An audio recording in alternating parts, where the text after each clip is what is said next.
deberíamos nosotros establecer los supuestos de la lectura, del foro, también de el cuestionario que se ha dejado y la lectura que ustedes han hecho.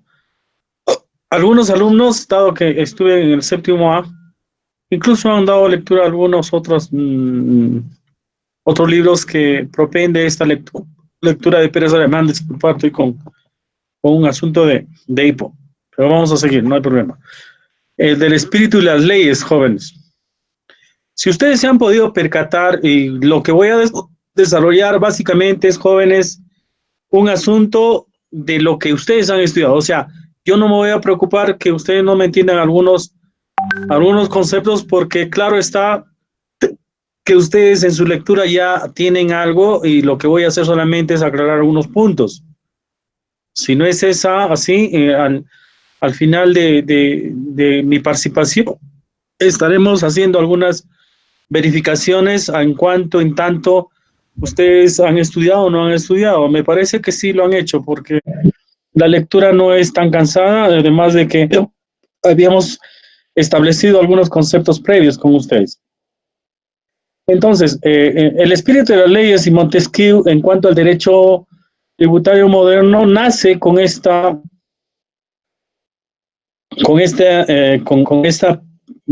digamos,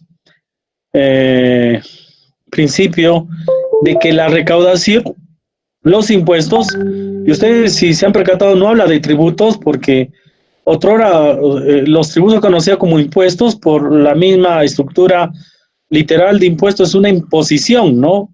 Y, y siendo una imposición atacaba a la libertad, pues entonces Montesquieu siempre se preocupa, si estos impuestos atacan a la libertad, por tanto ataca a los conciudadanos, y esto debería establecer bajo los supuestos de estudio que él propone en su libro 13 del Espíritu y las Leyes, básicamente de cómo debe establecer la técnica de los tributos en este sentido. Entonces, jóvenes, él propone lo que es la reserva de ley tributaria, pues, ¿no? La reserva de ley tributaria, básicamente, lo que va a hacer es el nacimiento del principio de la legalidad administrativa. Y otro principio, el principio de sujeción a la ley de la administración fiscal.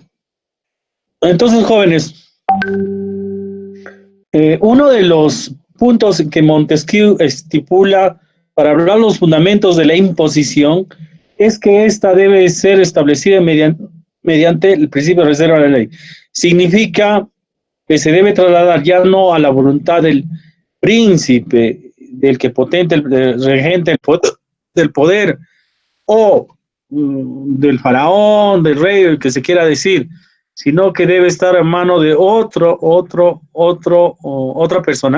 personalidad a través de la ley. Ahí es la separación de poderes que más rato vamos a anotar algunos supuestos. Entonces, los fundamentos de la imposición, por ejemplo, para ver su naturaleza jurídica, antes que Montesquieu está la tesis de Jean Bobadino, con esto la impuesta como el impuesto como prima de seguro. Antes de Montesquieu, Jean Bobadino decía que el impuesto es la remuneración de la seguridad que procura por el Estado, procurada por el Estado. Significa que el Estado, para que dé una seguridad a los conciudadanos, debe procurar, exige una remuneración, o sea, un pago de esto. Por eso es una prima de seguro para Jean Bobadino. Montesquieu ya establece otro supuesto que va anexado al disfrute agradable de los bienes. ¿Y cómo podemos nosotros lograr un disfrute agradable, un ambiente agradable, de seguridad de nuestros bienes? Básicamente entregando una porción de nuestra renta al Estado, y así poder como ciudadanos disfrutar en plena seguridad, agradablemente, dice, disfrutar de nuestros bienes. Eso habíamos comentado, ¿verdad? Esto de agradablemente se va asemejando luego más tarde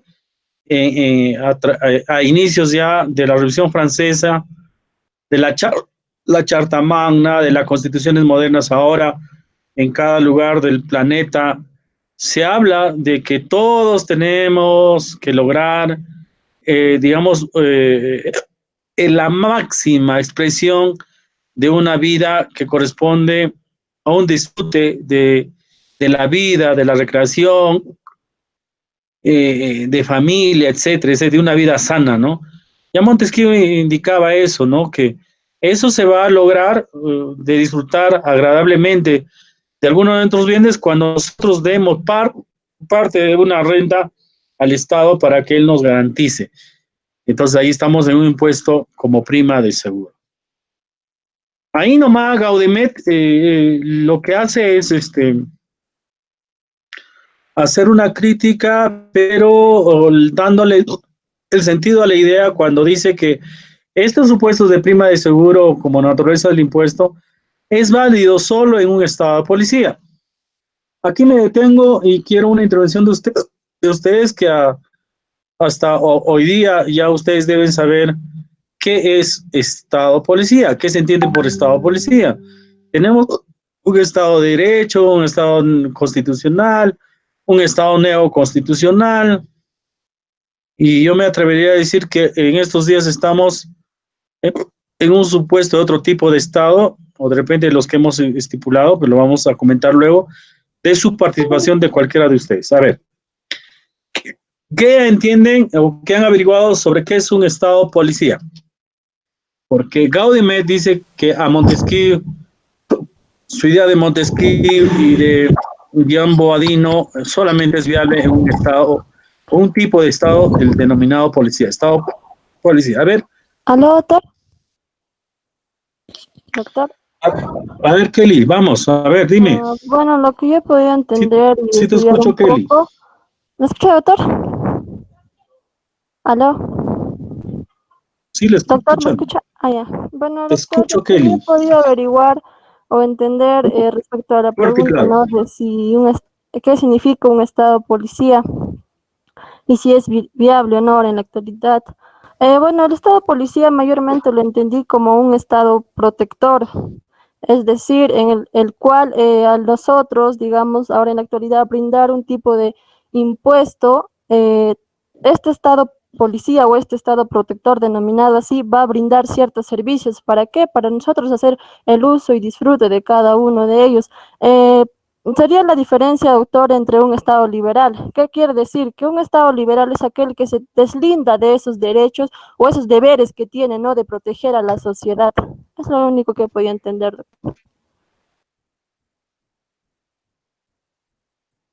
Ok, el Estado policía, además de ello, viene a ser básicamente el uso de la fuerza, de la jerarquía.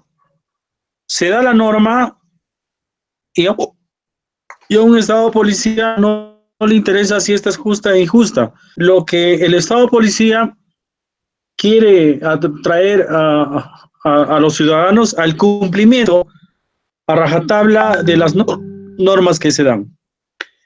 Y en Bobadino o Montesquieu y Gaudemet advierte eso, ¿no? Sí, pues ustedes quieren legalizar mediante normas y que necesitamos nosotros contribuir para que el Estado nos otorgue una seguridad, pero esta puede ser en el trayecto injusto. ¿Eh? Entonces va a ser viable solamente un Estado policía que obedece a las jerarquías de normas. Y eso es lo que trae a comento de hoy en día. Hoy día, en este momentito, estamos en un tipo de Estado policía. Se han suspendido las garantías constitucionales, la libertad de tránsito, la inviolabilidad de domicilio, etcétera. ¿Bajo qué pretexto legal o un pretexto, digamos, positivo? Bueno, estamos en cuarentena para no contagiarnos, pero por ahí hay voces que dicen, bueno, pues ya, ¿quién quiere morir? ¿Quién quiere salir y morirse? Simplemente cada uno, como en otros estados, como, como Suecia, no se ha dado la cuarentena, pero sí se ha dado alguna razón a los ciudadanos para que puedan tomar una cuarentena voluntaria cuando hay visos de que tienen coronavirus. Pero en cambio en el Perú no, vamos a dar unas normas para que no nos contagiemos y el sistema de salud no colapse, por tanto, esta es la norma, sea legal, constitucional, etcétera, porque está tomando normas constitucionales, su prerrogativa de suspensión de las garantías, etcétera. Y miren, jóvenes, ¿quién hace cumplir esto que es difícil y que a todas luces agrede a muchos de nosotros? La policía, el ejército, la fuerza. Eso es un estado policía. Y qué interesante que lo estamos viviendo en plenas clases que estamos tratando esto también. Entonces, un estado policía obedece a las normas, obedece a la jerarquía de normas, los mandatos. Claro está para bien de la ciudadanía, ¿no? Pero ya hemos evolucionado mucho, pues ya sabemos que debemos comportarnos de toda cual o tal manera. Pero en un estado policía todo se militariza y la fuerza de las armas sale en cumplimiento de la norma. No interesa si a uno los dificulta, no ve color de necesidad ni nada, simplemente se cumple. Bueno, hasta ahí lo que es el estado policía.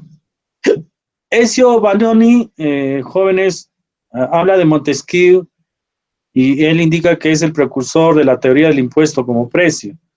Nace en este estadio del siglo XVII el fenómeno de cambio. ¿Qué es el fenómeno de cambio en materia tributaria? En materia de políticas económicas. La contraprestación de los servicios públicos. Los servicios públicos, jóvenes, no es un regalo del Estado. Hay sociedades, grupos de personas, ciudades, bueno, pueblos, etcétera, que piensa que es un regalo porque sabe que, porque ellos no tributan. Hay pueblos pequeños en Huancavelica que cuando dice van a tributar, dice, pero ¿por qué vamos a tributar? Usted, papá gobierno, es quien debe darnos todo. Entonces, cuando vienen a la ciudad, vienen a rogar los servicios. Piensa que cuando van al hospital, la atención es un servicio, o un beneficio gratuito, falso. La contraprestación, eso era lo que exige, ¿no? La contraprestación de los servicios públicos. Pero la contraprestación no puede soslayar el intercambio de bienes entre ciudadanos y el Estado para que me dé esos servicios. Y ese bien es el impuesto hoy tributo, ¿no? Schomolders y Olken, que son de la doctrina alemana, establece que Montesquieu, si bien es cierto, ya es padre de la idea de el impuesto como precio de un prima de seguro. Él dice que Montesquieu es padre de los principios de la imposición formulados por Adam Smith. ¿Quién fue Adam Smith? Bueno, es un alemán economista, que a través de sus doctrinas establece que el libre mercado va a proveer de estos impuestos a un Estado para el cumplimiento de sus fines. Entonces, los estudiosos de la historia y las teorías del impuesto son economistas, como Myrdal, como Adam Smith, etcétera. Y hay también estudiosos del fisco, que es Schomolder, Salima, Rica, Salerno.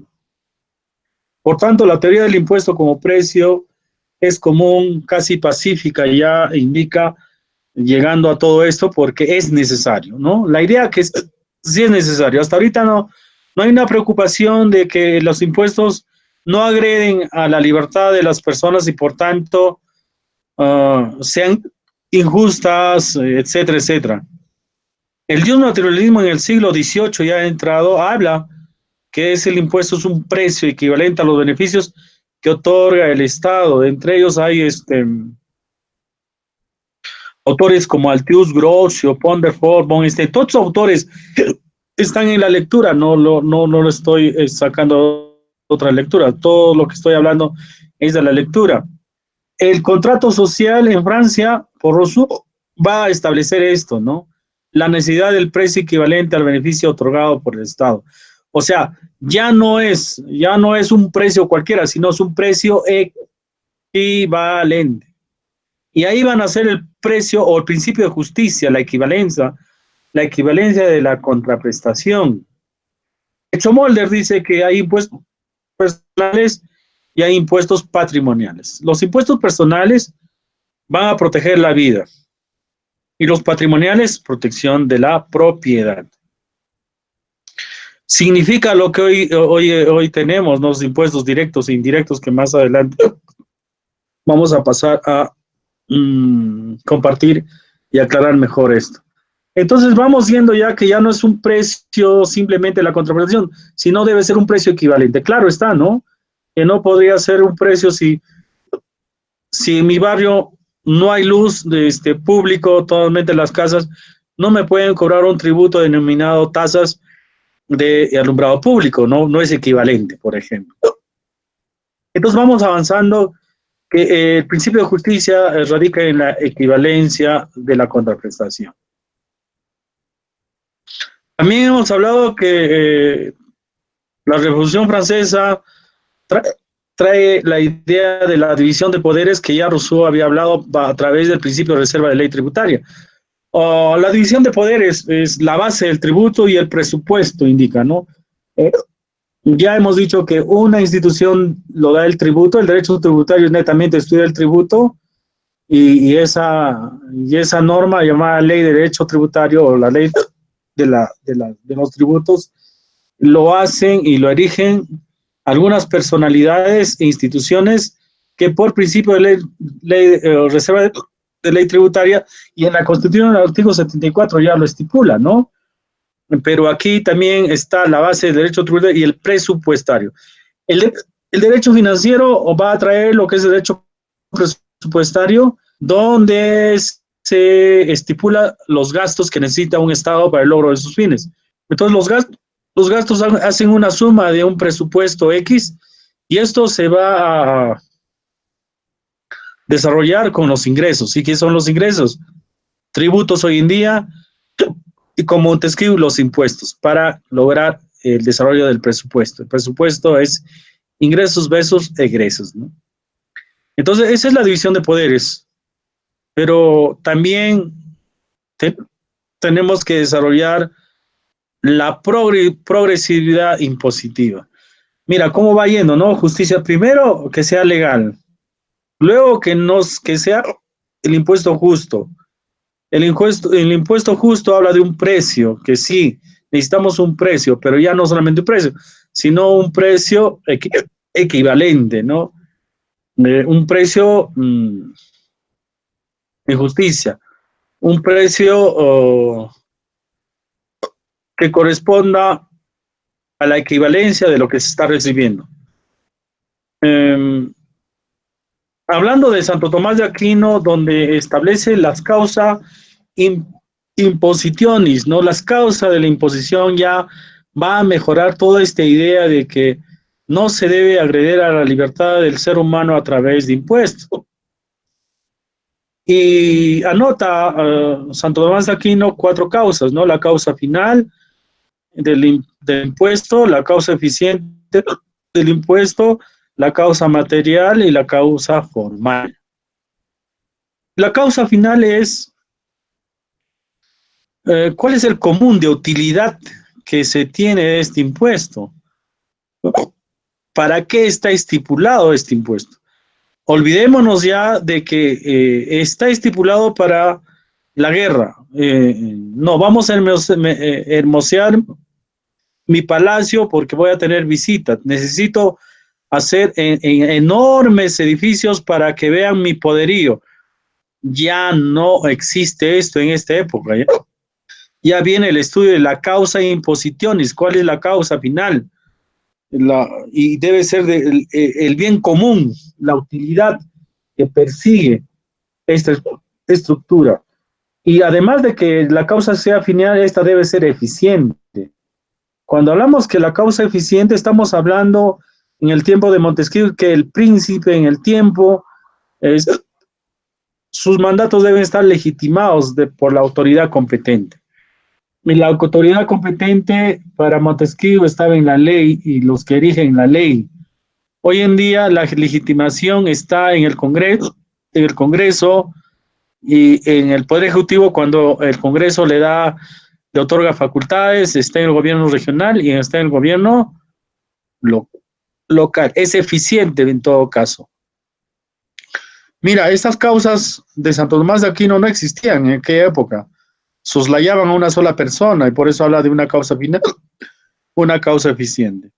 Pero también tenemos la causa material, y la causa material es sobre quiénes se emplea esta dación de bienes para el logro de satisfacer las necesidades. Sobre quiénes, sobre qué se aplica, sobre qué bienes, ¿no? Si se aplica sobre los bienes de la persona, el patrimonio, sobre el trabajo personal de cada uno de estos, sobre qué. Esa es la causa material. Y la causa formal estipula lo que hoy se entiende como capacidad contributiva, pero ahí en la lectura habla de una capacidad o aptitud de pago, que me parece también interesante. Y ustedes ya deben de saber diferenciar entre capacidad contributiva, capacidad económica y una capacidad de aptitud de pago. Y por ahí también es en comentario la capacidad contributiva abstracta. Si mal no recuerdo, lo hemos hablado eso. La capacidad contributiva abstracta a raíz de los impuestos personales, de la renta personal. Anótenlo si no quiero tener algún problema luego de conceptos con ustedes. Entonces, ahora hay otro concepto interesante que es capacidad, aptitud de pago, ¿no? Entonces, eso es lo que es la causa formal, ¿no? La modalidad, la clase también de forma cómo se cobra estos tributos. Bien. Para considerar el bien común, aunque se emplee dice Santo Tomás de Aquino, si vamos a lograr el bien común, aunque se emplee la violencia, no es rapiña, o sea, no es abuso, etcétera. Es lo que se está viendo hoy en día, jóvenes. El bien común de ahora es preservar la salud. Hoy día el Estado está empecinado en preservar la salud y se está aplicando la violencia. La violencia legalizada, claro está, pero al final es violencia. Pero está legalizada. Es lo que decía Santo Tomás de Aquino, se está cumpliendo, por ejemplo, ahora, hoy en día. Debemos saber que la causa final del bien común viene en términos cuantitativo y cualitativo. Tiene que tener una cualidad y debe ser en cantidades justas. Estas no deben ser cualitativamente gastos excesivos, por ejemplo, ¿no? Cuantitativamente,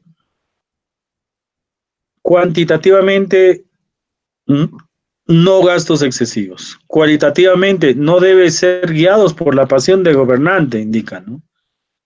Esto nos va a llevar a hablar sobre las necesidades hipotéticas del Estado de otrora y que a veces está ligado a nuestro hoy también, ¿no? Esas necesidades hipotéticas del Estado que no se ve claro en su causa final del bien común. Y las necesidades hipotéticas del Estado no te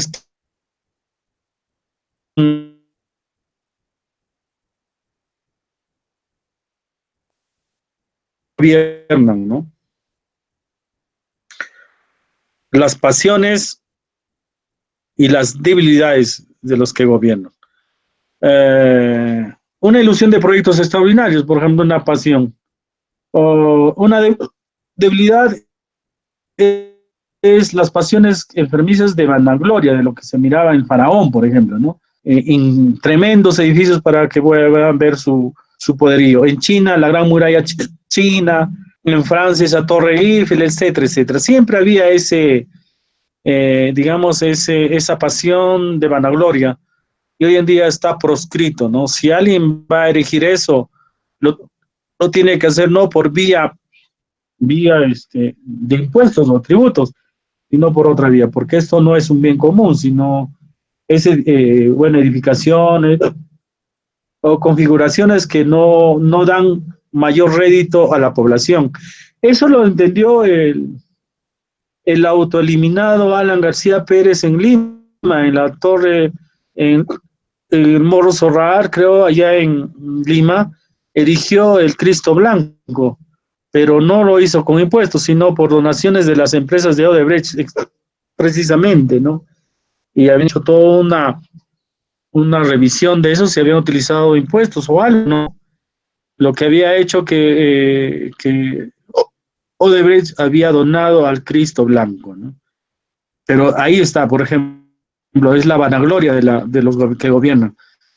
Pero ya fallecido Alan García Pérez se cuidó de eso, como sabe algo de derecho tributario, lo que hizo es que le obsequien el Cristo Mora. Pero la vanagloria sigue ahí, ¿no? Ilusión de proyectos extraordinarios.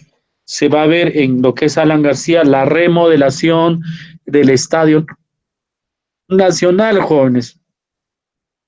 El Estado Nacional es el único, digamos, obra pública que lo hizo el despacho de la presidencia. ¿Bajo qué argumentos? No sé, pero sí le han aprobado y hasta ahora no ha habido ninguna objeción al respecto. Proyectos extraordinarios, fue una pasión. Pero ahí sí creo que se hizo vía impuestos y bueno, hay algo de beneficio para la población, sí podría ser, ¿no? Pero son ejemplos de las necesidades hipotéticas del Estado que no nacen de la población, sino nacen del gobernante. Y eso en la causa final está proscrito, está proscrito.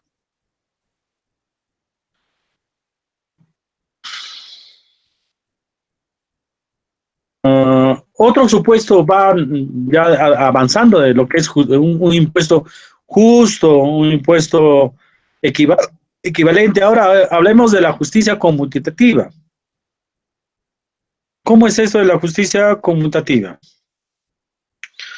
El precio a pagar al Estado según el beneficio obtenido establece un justo precio. Que el Estado, en su afán protector, y es impuesto a pagar en justicia. Significa que no solamente nos vamos a soslayar a hacer el pago porque está en la ley, sino esta debe ser justa y además de justa debe ser conmutativa. Lo conmutativa lo explica mejor Van der Borg, en la lectura también está. El impuesto como precio de producción debe ser proporcional al valor de la renta, riqueza del ciudadano. ¿Qué significa esto? Él hace un ejemplo interesante. Yo en algún momento les el ejemplo de los 10 vehículos que cada uno les entrego y un capital de 10,000 soles, etcétera. Y si eso le daríamos unos 2 vehículos, 100 soles de capital, a otros 10, a otros 20, etcétera, etcétera. ¿Eso sería proporcional o desproporcional? En nuestros días. Normal, no habría ninguna proporcionalidad, nada, porque con cada uno de ellos ustedes van a una capacidad contributiva.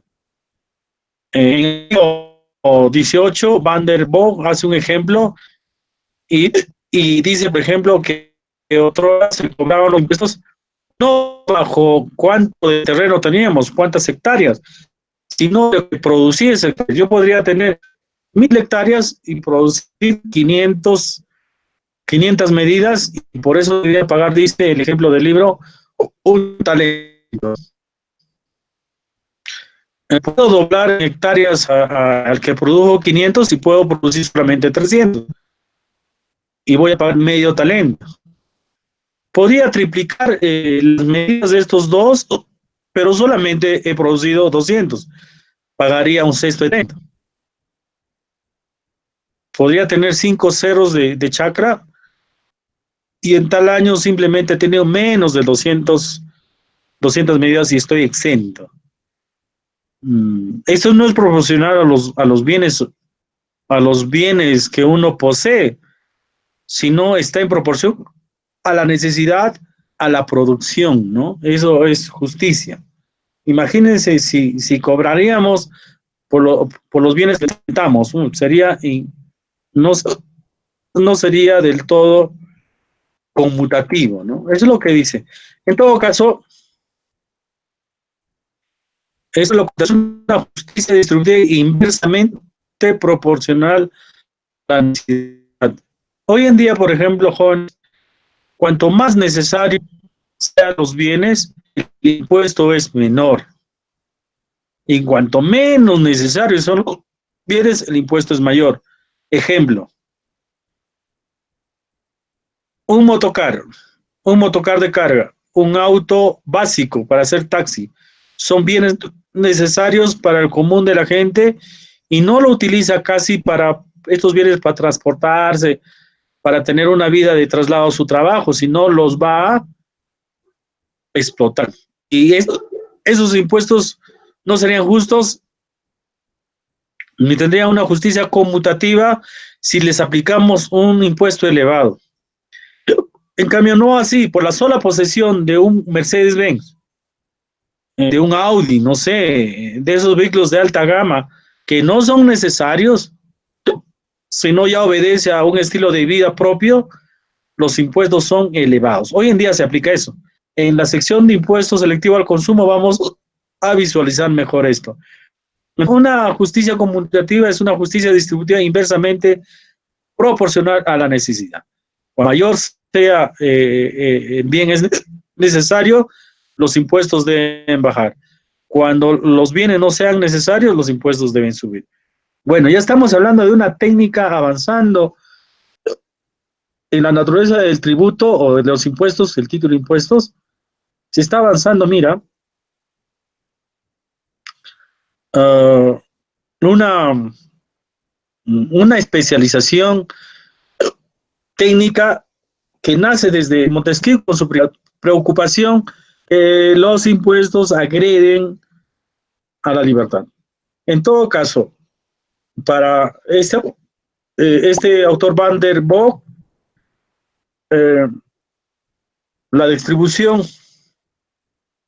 de la dureza del impuesto está entre lo necesario, lo útil y lo superfluo. O sea, ya también vamos a tener categorías de bienes, categorías de producción. Lo necesario deberá estipular menores tributos o impuestos. Lo útil deberían ser indiferentes en los tributos y lo superfluo deberían ser elevados sus impuestos. Sus impuestos. Esto es lo que es la causa material también, ¿no? ¿Sobre qué bienes? Ahí está, el desarrollo de la causa material. La teoría del reparto de poderes que habla el libro básicamente estipula que esto va a dar una seguridad jurídica.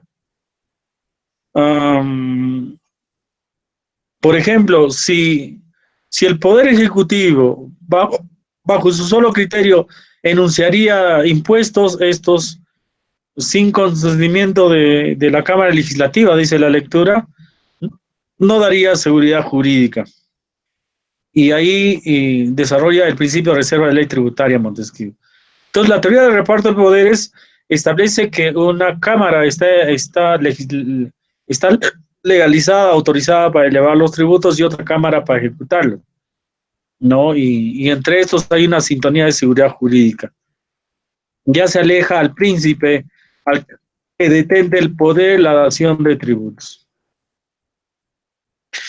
Otro que habla del reparto de la tripartición y compensación de poderes es Vallet de Goytisolo, ¿no? Él emerge con que la obligación tributaria es una obligación ex lege. Ya habla de una relación jurídica entre Estado y ente, ¿no? Y que ya debe tener rango constitucional, esto de principio de ley de reserva tributaria. Porque hablemos ya de una obligación tributaria, una obligación ex lege entre acreedor y deudor, ¿no? El acreedor es el Estado, el deudor somos los que contribuimos. La ley causa justa de la obligación tributaria. René Yeti habla de esto, ¿no?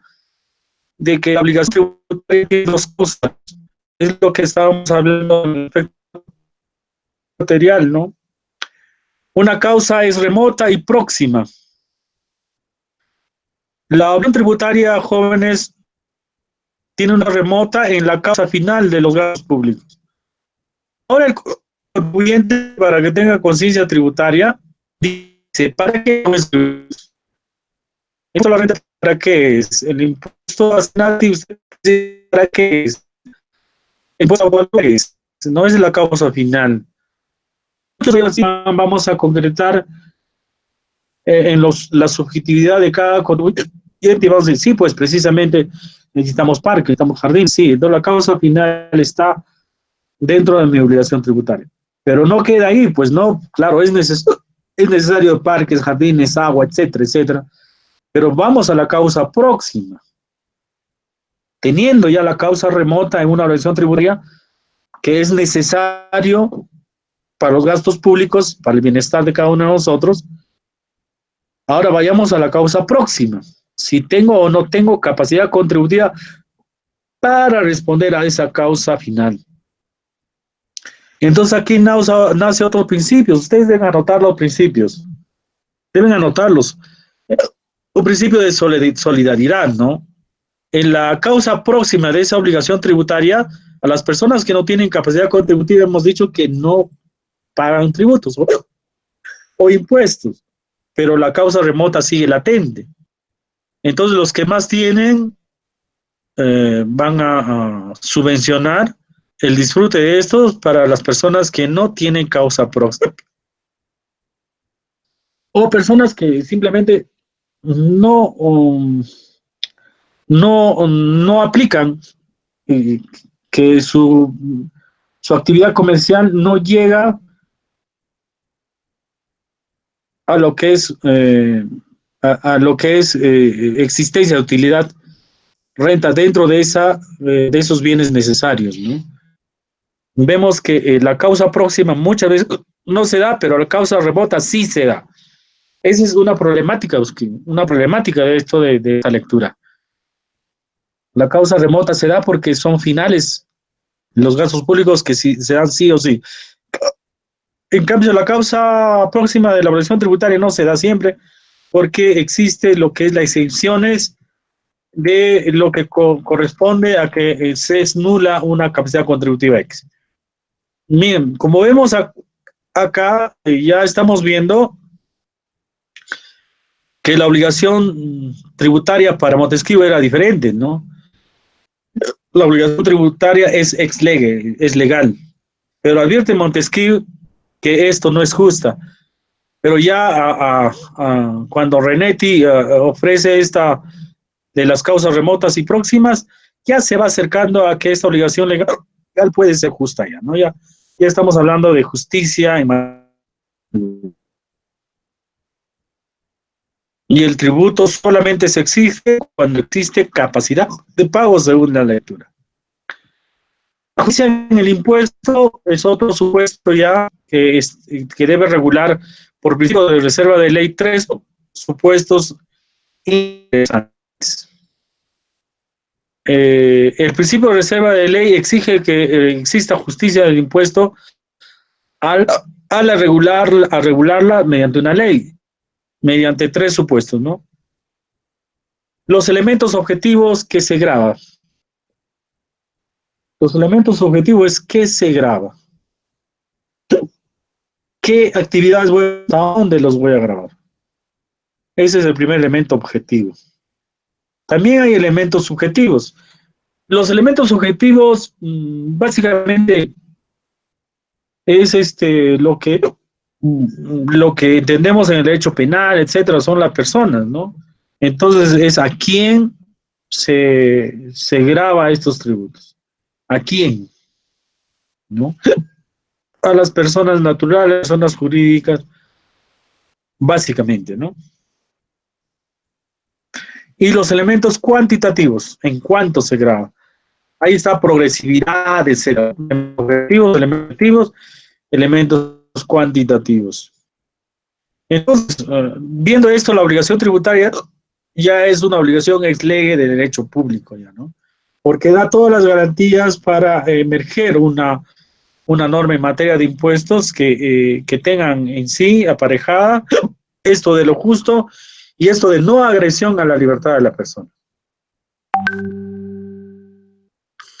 Hasta aquí concluimos lo que la fuente de derecho de la organización tributaria está en la ley. Montesquieu, Vanoni y Reneletti establecen que sí, pues precisamente está en la norma. La concepción ontológica de la naturaleza de las cosas, una cosa no es justa porque sea ley, sino porque debe de ser ley, o sea, sino que debe ser leyes, ¿no? Las leyes, porque es justa. O sea, acá hay una dislexia de conceptos que parece oscura, pero es fácil, ¿no? O el impuesto no es justo porque sea ley, ¿no? En realidad no es justo, se había advertido mucho tiempo, como Montesquieu. Él quiso que sea legal, pero no logró que sea justa. Mm, Las leyes deben establecer la justicia, es razón. No que por lo que anidan dentro de la ley un impuesto y es justo, no, sino que las leyes deben establecer el medio de justicia que debe establecer toda esta estructura. El otro principio, jóvenes, que va en busca de no agresión a la libertad de las personas y que sean justas, etcétera, es el principio de vigencia temporal que habla la lectura. El principio de vigencia temporal o principio de periodicidad hoy en día conocido así. Ese principio de vigencia temporal es aplicable a través del derecho presupuestario.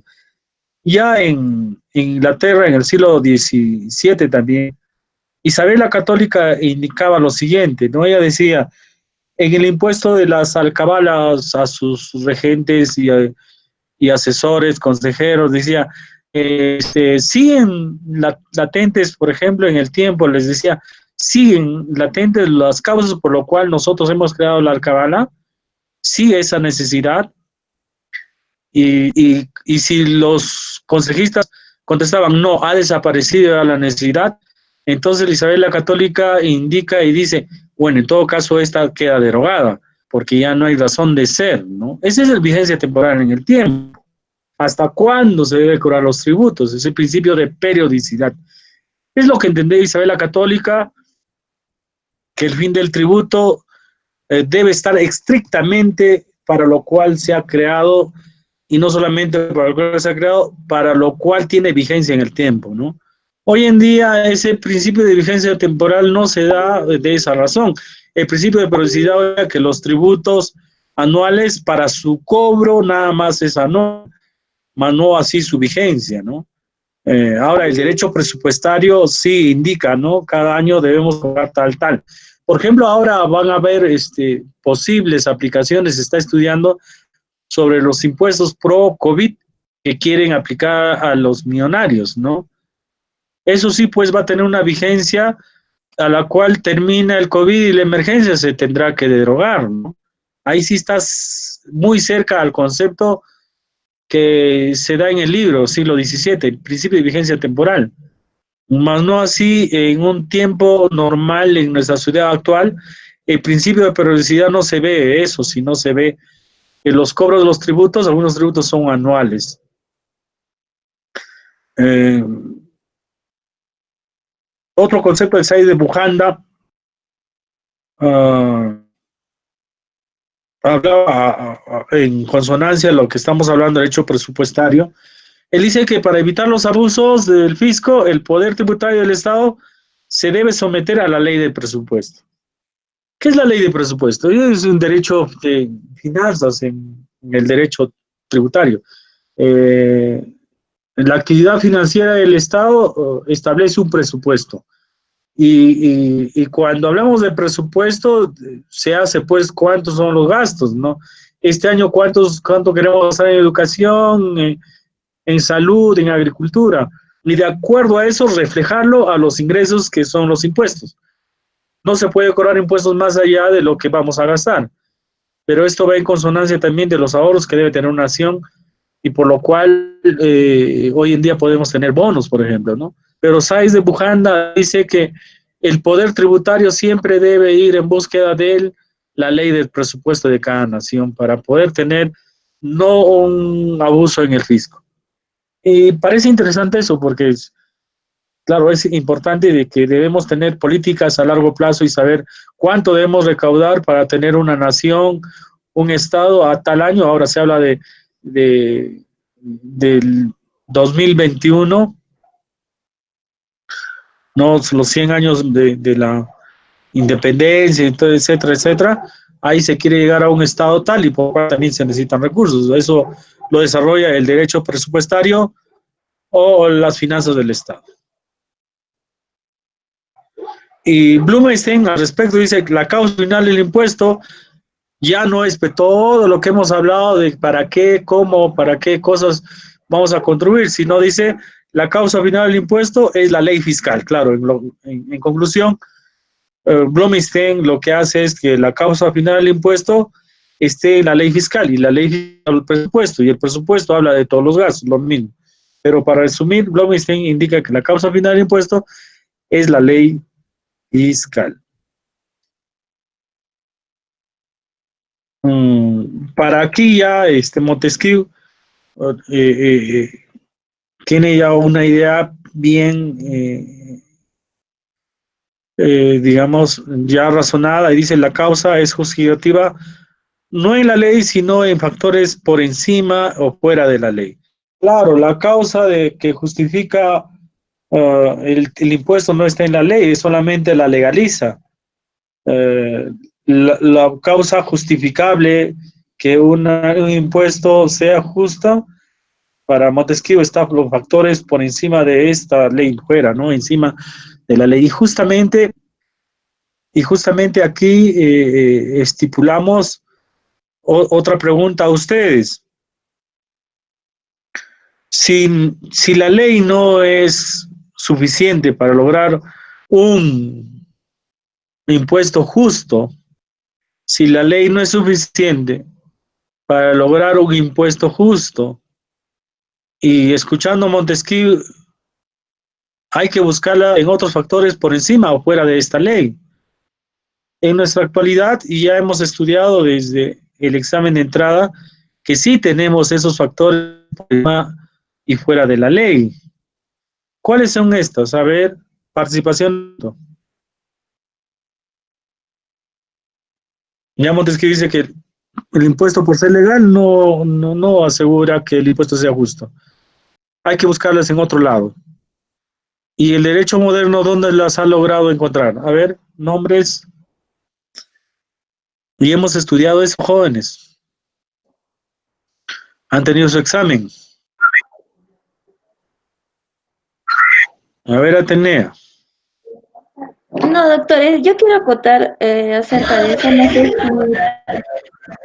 si va, pero, o sea, el impuesto bueno, nosotros como ciudadanos elegimos un representante, ¿no? Que está en el Congreso, y ellos son los que legislan o los que aprueban los tributos que vamos a pagar, ¿no? Y prácticamente es que nosotros como ciudadanos estaríamos aceptando pagar ese impuesto porque nuestros representantes están aprobando eso.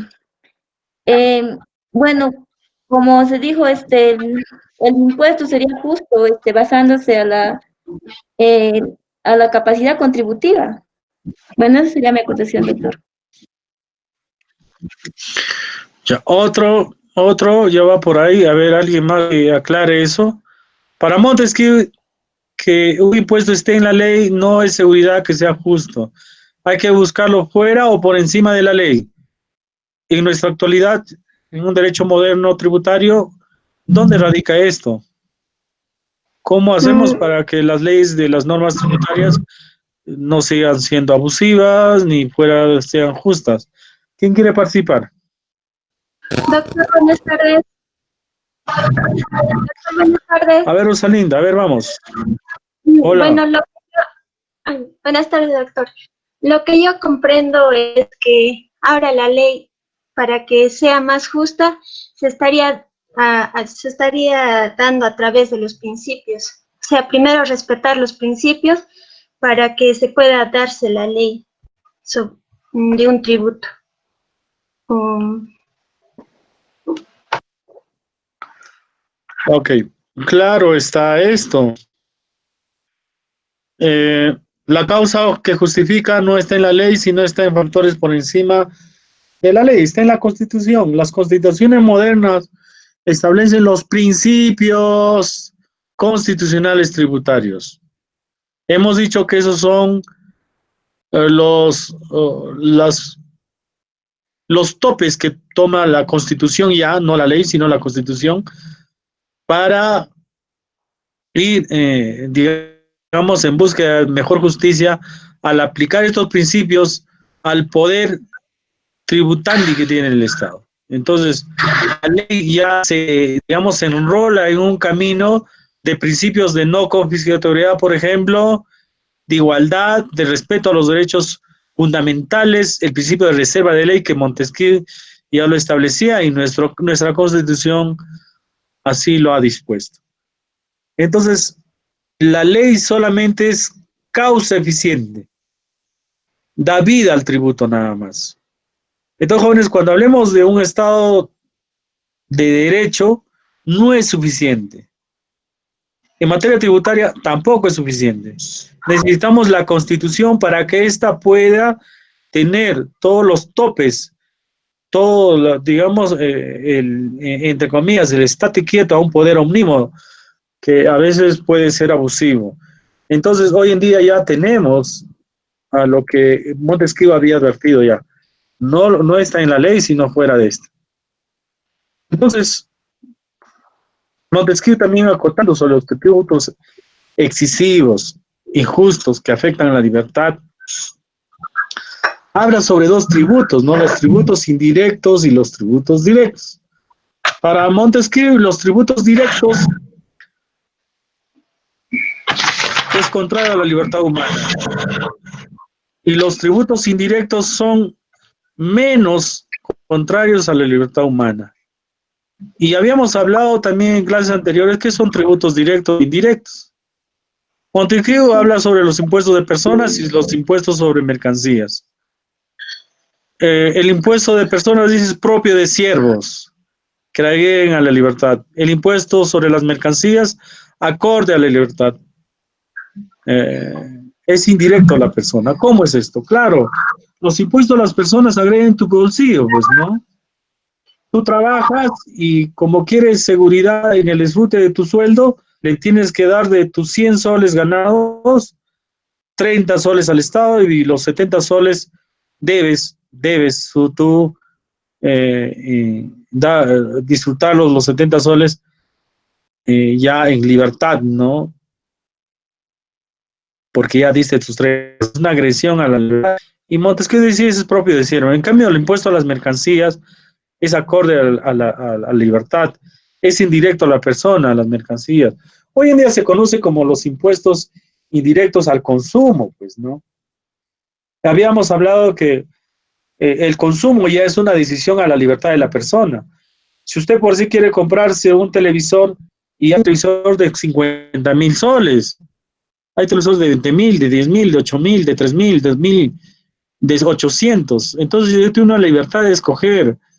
Y ahora, si uno es compulsivo al consumo, ya pues tendrá capacidad contributiva y por tanto, básicamente está en lo que es la libertad.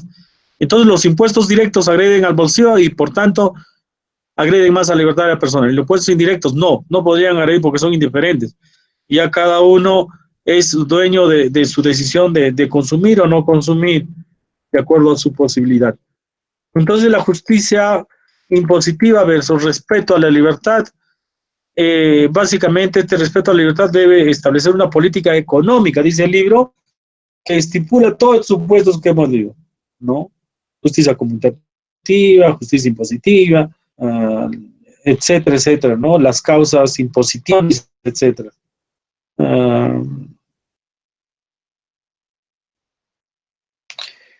Sí, acá resume que el concepto de la ley depende del fin, ¿no?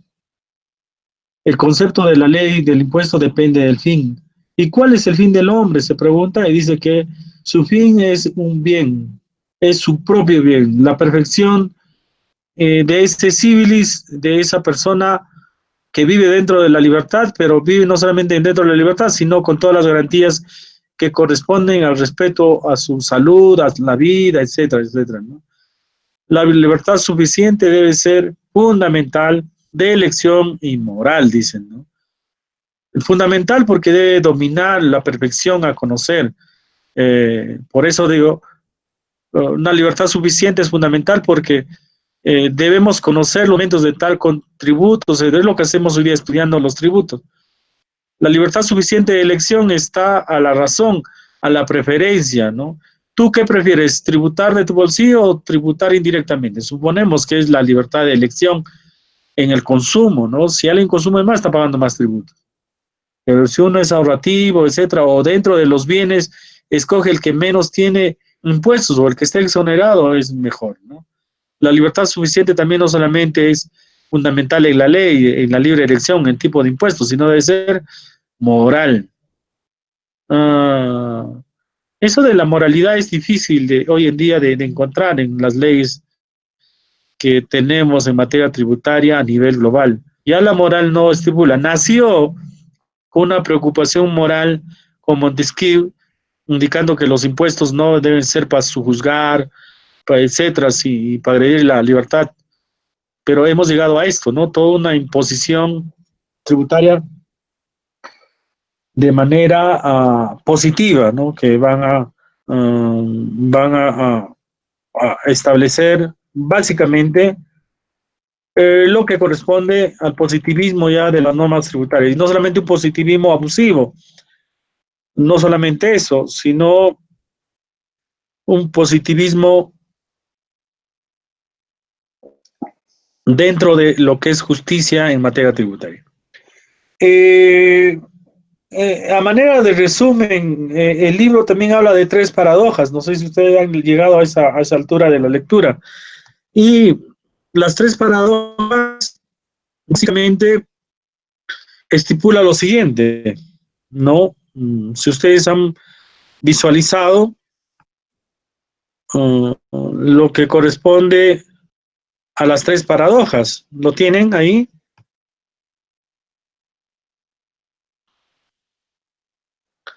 Las tres paradojas. La primera paradoja es el estado de policía, policía administrativa, dice, ¿no? La posición de subordinación o sujeción de aquel que tiene supremacía, aquel a que tiene supremacía jurídica. Es lo que decía, ¿no? Se va a llegar a un bien común cuando se aplica un estado de policía y se obliga a esto. Si no, no se habla del bien común. Es una paradoja uno. Y me parece que sí tenía razón de esta concepción jurídica que del impuesto como microrelación de poder, de supremacía. Ya una relación obligacional, ya no una de prima de seguro, de contraprestación, sino un vínculo de relación de poder. Me parece, tiene razón. ¿Por qué tiene razón, doctor? Por lo que estamos viviendo hoy día. Todos nuestros impuestos, ¿a dónde se están yendo? Aplicación de bonos, aplicación de compras de bienes para la atención de los policías, de los médicos, etcétera. ¿Y quién sale a las calles para hacer cumplir la rajatabla? Los policías de las Fuerzas Armadas. Un estado de policía, subordinación, sujeción a la supremacía jurídica. El presidente de la República aquí en el Perú tiene el mando de las Fuerzas Armadas y él les hace cumplir la norma bajo su fuerza legalizada. En la participación del doctor Manuel Donato de México, hablaba que la declaratoria de estado de emergencia en México no lo detenta el presidente de la República como el Perú, sino ¿quién? Si han estado en esa presentación a propósito de la apertura del año académico, en México no lo tiene el presidente como el Perú, la declaratoria de estado de emergencia, sino los representantes de los estados federados, la Cámara. Si ellos declaran estado de emergencia, deben cumplir y hacer cumplir a través del presidente. Y como eso no es así, la Cámara no ha ordenado un estado de excepción. Lo que sí han ordenado es que haya cuarentenas voluntarias, ¿no? Y algunas excepcionalidades, restricciones que sí se han dictado, pero no ha habido una declaratoria. Por ejemplo, eso, ¿no? El estado de policía allá es más restringido. En cambio, acá es más fácil porque el presidente amanece con una idea de sus asesores y aplica el estado de policía, como en este momento estamos viendo en un estado de policía. La paradoja 2, reparto de poderes. El tributo es una relación jurídica, una naturaleza obligacional. Claro, ya hemos llegado a que el reparto de poderes es una relación jurídica, pero no es una cualquiera relación jurídica. Y ahora se cuida en que el acreedor y el deudor no sean en supremacía, ni el Estado sea abusivo, ni el deudor sea tan relajado. Hay una relación jurídica de conciencia tributaria, porque tenemos justicia tributaria, conmutativa, las causas de la imposición tributaria de Santo Tomás de Aquino. O sea, hay toda una sintonía de garantías, digámosle así. Y la paradoja 3, que el tributo como obligación ex leges va a dar seguridad jurídica.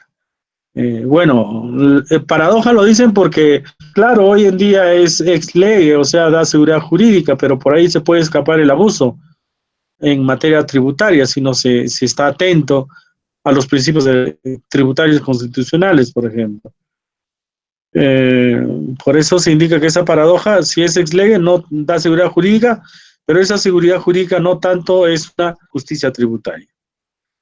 Hasta aquí creo que es todo lo que he querido hacer un resumen y ahora necesito, para los que faltan, unos 2 o 3 intervenciones, hacer las consultas, aclaraciones, para que al final redondeemos ya todo este tema de la naturaleza de los impuestos, que ya tenemos algo en nuestra doctrina y en nuestra formación profesional. Abro los micrófonos para que podamos atender a sus consultas de ustedes.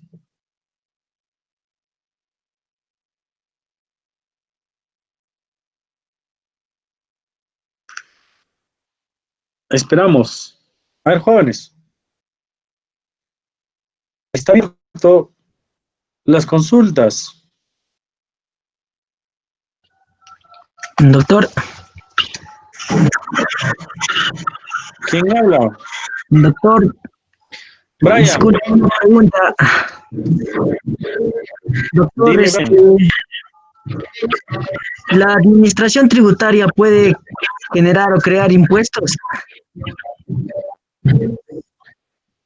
La administración tributaria puede generar impuestos. Ya eso habíamos salvado, Brian. ¿Te acuerdas de que hemos hablado sobre el principio de reserva de ley tributaria y justamente habíamos dicho que la administración tributaria podría crear tributos solamente quedándose en un principio de legalidad, porque va a estar en una ley, una norma de repente, pero no va a cumplir los principios, lo que el contenido del principio de reserva de ley tributaria, que solamente está reservado para el Congreso, para el Ejecutivo, para el gobierno local y regional, nada más la creación de tributos, ¿no? Eso sí ya está claro. A ver, Ya. otro. Ok. Otro que quiera atreverse. Brian Chulca, ¿no?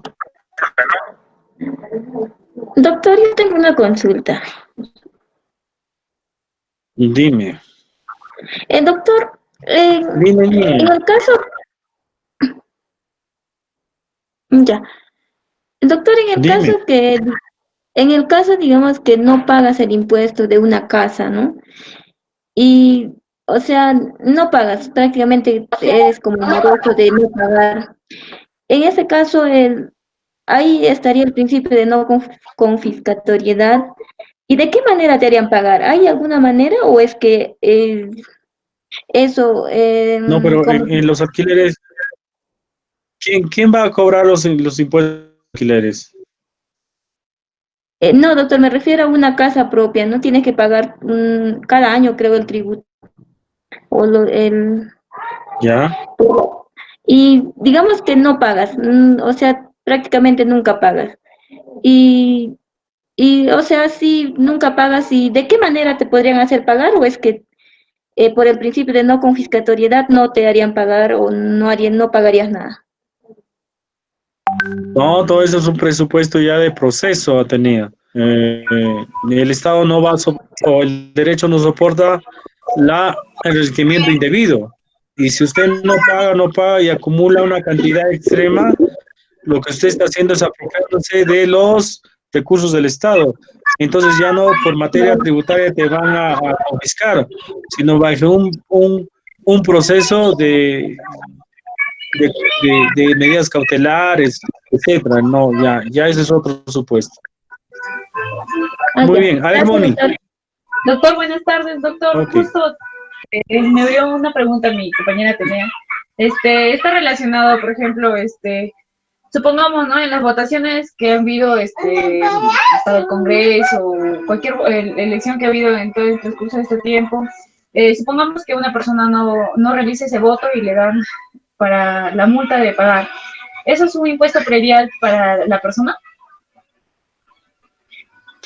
No. Vamos a estudiar ahora justamente este curso es para estudiar los tipos de tributo, ¿no? Eso es una multa. Cuando uno Ya no por eso, vota es ¿eso una no es multa, no es un tributo.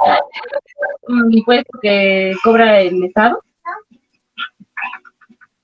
No, ese es un tributo. Ese es el no votar y implica una multa, no un tributo. Es una multa que es diferente a los impuestos que vamos a diferenciarlo en algún momento también. Ah, ya, doctor. Justo ¿Ya? por eso, Boni. doctor, supongamos en ese caso la persona no paga ese tributo y ¿cómo el Estado realizaría ese cobro de ese tributo a la Esa persona? multa, esa multa, como el derecho civil, le van a confiscar su cuenta corriente hasta ese monto.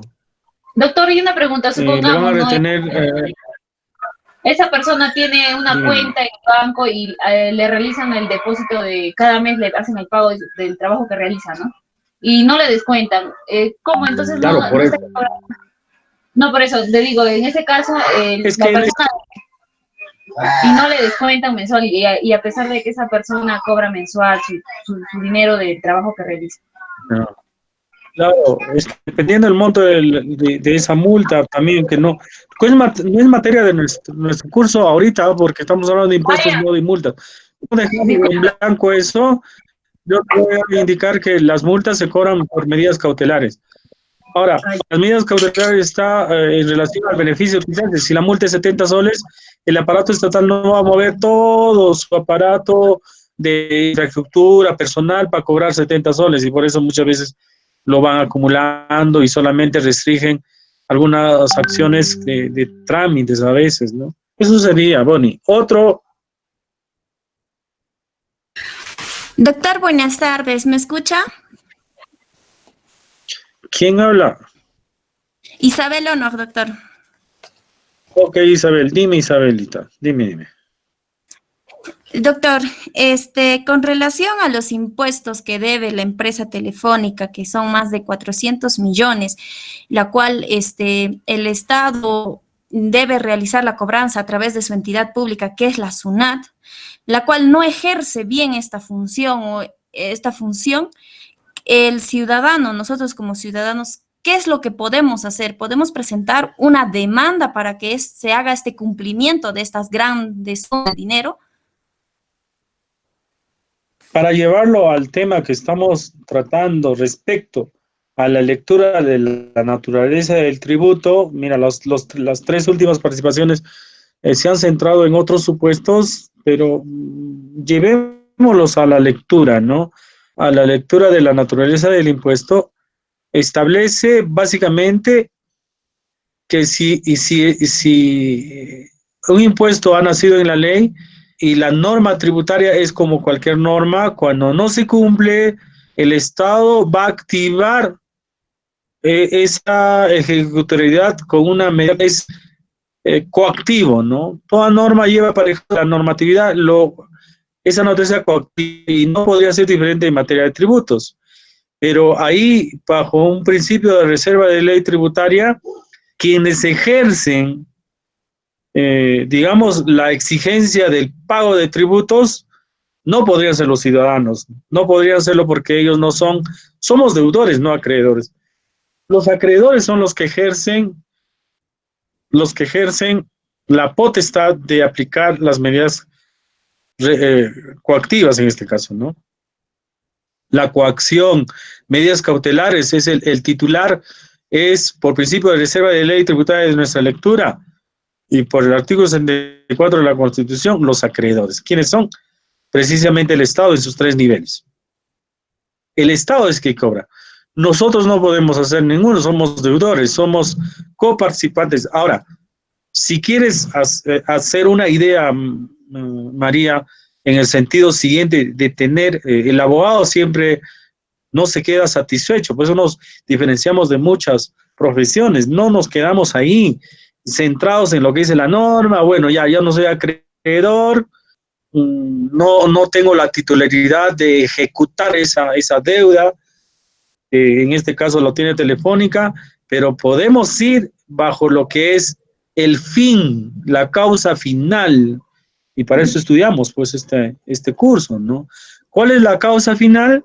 La causa final es el gasto público, el beneficio de los ciudadanos, la contraprestación que hemos hablado. Y la contraprestación, no solamente la contraprestación es solidario. Mediante mi capacidad ejecutiva, obtener una ciudad famosa en seguridad, ¿no? Lo que se decía, la prima de seguro. En todo caso, sí hay un perjuicio a nivel de los ciudadanos porque no estamos, digámosle, no estamos logrando tener los servicios públicos que deberíamos tener porque un deudor no lo está haciendo. Ahí, por ejemplo, ya nace otra rama del derecho, ya no el tributario. Ya no el tributario. Nos vayamos a las acciones de amparo, ¿no? A procesos constitucionales que se está agrediendo el nivel de vida que la Constitución nos da. Bajo ese criterio, sí, el derecho tributario, bajo los supuestos de la causa final, etcétera, le da todos los componentes a usted, ciudadana, llamada María Isabel Ono Flores, para organizarse y ya no ir en materia tributaria, sino ir en materia de derecho de proceso de amparo, otros procesos constitucionales, pero bases de la doctrina tributaria que ya la hemos estudiado desde su nacimiento, la naturaleza jurídica. Entonces el abogado se parará y explicará pues que la causa final de los tributos es el bien común, etcétera, etcétera, para poder sostener una acción de amparo o un proceso constitucional. ¿Está bien? ¿Algo más, Isabelita? ¿Ahí ha entendido? ¿Es lo que corresponde a lo que has captado o hay algo más que quieras repreguntar? Sí lo he entendido, doctor. Bueno, como haciendo un análisis ya con relación a la actualidad, a nuestro estado, que es un estado ya más liberal, que le da muchas más oportunidades, en su palabra concreta podría decir, a las empresas privadas, que les da muchas más facilidades, en cambio a las empresas que son netamente del desarrollo del pueblo, es más restringido, es más estricto con ello, ¿no? En nuestra lectura nos habla de una materia tributaria muy ilusionista, muy perfeccionista, que lo llevamos en la teoría, pero llevándolo ya a la práctica, nos podemos dar cuenta que nuestra realidad tributaria está cayendo en una gran crisis por este gran estado liberalista que estamos obteniendo y vamos desarrollando en su máximo apogeo en la actualidad. Ok, cuando hablaba de la lectura de ilusión, hablaba de las que tienen los gobernantes para crear tributos, ¿no? Para crear tributos en el sentido no de sus necesidades, las necesidades de los ciudadanos o los gobernados, sino en las ilusiones que el gobierno tiene para sus fantásticas aspiraciones que establece la vanagloria, por ejemplo, ¿no? Un Estado liberal tiene sus rasgos que hay que estudiarlo bien también, ¿no? Un Estado liberal ha permitido, por ejemplo, que ahora tengamos reservas, y lo habríamos tenido más cuando dentro de este Estado liberal las grandes compañías deberían pagar sus tributos como corresponde. Hubiéramos tenido más dinero para poder tener esos bonos que se ha repartido a muchos ciudadanos que lo han necesitado y otros no lo han necesitado. Bueno, son imperfecciones, pero bueno, se ha logrado bajo los tributos que se exigen hoy en día. Y tu comentario viene muy bien en el sentido de que hay cosas que ya son otros problemas que ya no Montesquieu lo ha advertido, ¿no? Que agrega la libertad, sino acá ya el bien común. Entonces, esto no va a terminar, no siempre va a haber otras necesidades. Luego de esta pandemia va a cambiar los intereses en el presupuesto también. Ya nos vamos a dedicar en la educación también. Ahora la educación y la salud van a ser pilares y parece que el presupuesto se va a transformar, se van a subir los montos. Entonces van a hacer otros tipos de tributos, no sé, ahí vamos a ver que va a cambiar la cosa. El universo de contribuyentes se va a agrandar porque ahora ya está proscrito la informalidad. Estás viendo que en Lima están quitando sus cosas porque no cumplen con los requisitos de salubridad y eso es informalidad. Entonces, cualquiera que quiera hacer una actividad económica, saber la formalidad, va a haber un cambio total. Entonces, discusión de tu aspecto y de tu horda que tienes ahora va a cambiar. Bien, jóvenes, si no hay otra intervención, debo anunciar que para la siguiente clase voy. ¿Quién está ahí? Doctor. Zorrilla. Evelyn Matamoros. A ver, Stephanie. Doctor, yo. Doctor, yo tengo una duda, algo así, con respecto a Montesquieu y a su libro del espíritu de las leyes, doctor. Él mencionaba, ¿no?, que todo estaría perdido si en una sola mano se reunieran las diversas ramas del poder, porque a raíz de eso se daría la tiranía y el desamparo de los ciudadanos frente al poder. Y doctor, como ahora vemos en la actualidad, yo pienso que sí se da algo así, ¿no?, como es la tiranía. Con respecto a eso de lo que es la SUNAT y el Poder Judicial, se podría decir que la SUNAT ayuda al Poder Judicial a sostener, ¿no?, el presupuesto o a sufragar gastos de la administración con relación a los tributos. Doctor, ¿usted qué piensa sobre esto? Mira, bueno, haces a cápite de que la tiranía se habría transformado hoy en día en la confabulación de los poderes. Si diciendo tenemos tres poderes, el ejecutivo, el legislativo y el judicial, ¿no? Pero usted está hablando ahorita que hay un contubernio entre el ejecutivo que pertenece a la SUNAT y el poder judicial. Claro, o sea, doctor, entonces ya no existe la división de poderes. Mira, sí, tiene razón algo, Stephanie. Claro, ahí tienes algo de razón, pero eso es materia de estudio, de tesis. ¿Cómo podrías tú demostrar que el Poder Ejecutivo a través de la SUNAT ha aglomerado poder y bueno, para poder establecer en materia tributaria, ¿no? Deberías plantearlo eso en una tesis o en un borrador o en un trabajo que de repente podemos luego exigirlo o trabajos voluntarios que pueden dar, que también se califica. Me había olvidado eso decir, ¿no? Hay trabajos voluntarios que ya están fuera de mi exigencia por la cátedra, pero sí lo pueden hacer ustedes. Lo pueden hacer. Bien. ¿Alguien más estaba ahí, creo? Doctor, yo disculpe, Zorrilla. Dime, Zorrilla. Doctor, le quería hacer una consulta. Ahora en la actualidad estamos viviendo algo que se podría decir una injusticia, ya que Electrocentro está haciendo el cobro de los servicios de luz, claro, pero hasta ahora no nos dicen de acuerdo a qué está haciendo el cobro, porque no hay personas que vengan a leer los suministros de luz para que puedan cobrarnos el monto adecuado. ¿Qué ente tendría que intervenir en esta controversia, se podría decir? Bueno,